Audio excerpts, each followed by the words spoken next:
स्वरूपं चिदानन्दकन्दं जगत्सम्भवस्थानसंहारहेतुं स्वभक्तेच्छया मानुषं दर्शयन्तं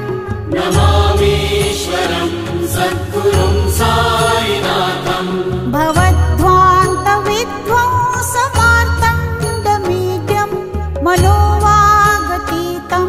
मुनिर्ध्यानगम्यं जगद्व्यापकं